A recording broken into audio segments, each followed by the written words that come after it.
নেবেন, ফিতে নিতে পারলে ভীষণই ভালো হয়। যে ফিতে যে কোনো মহিলাদের যে কসমেটিক্সের দোকান আছে সেখানে আপনারা অবশ্যই পেয়ে যাবেন। প্রথমে কি করবেন, একটা দিকে আপনি মনে করুন আপনি ফিনান্স রিলেটেড কোনো সমস্যায় ভুগছেন, যে আপনার জীবনে অর্থের অভাব, আপনি প্রচুর লোন করে ফেলেছেন, সেই লোনটা কিন্তু আপনি কোনোভাবেই শোধ করতে পারছেন না।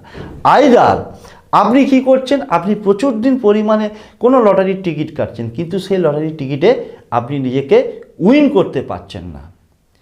কিন্তু এখানে একটা কথা বলে রাখি, যে আমি কাউকে মিউচুয়াল ফান্ড ইনভেস্ট বা লটারির টিকিট কাটার জন্য প্রভোগ করছি না, শুধুমাত্র আমি তাদেরকে উৎসাহিত করার চেষ্টা করেছি, বা ডাইরেক্ট আমি উৎসাহ দিচ্ছি না, কাউকে আমি বলবো না যে এই নোট মেথড করে বা নোট ম্যাজিক করে আপনি লটারির টিকিট কাটুন। যে যার ইচ্ছে হবে সেই অনুযায়ী সে তার ক্রিয়া করবে। এনিওয়ে, ফিরে আসছি ক্রিয়াতে, যে প্রথম দিকে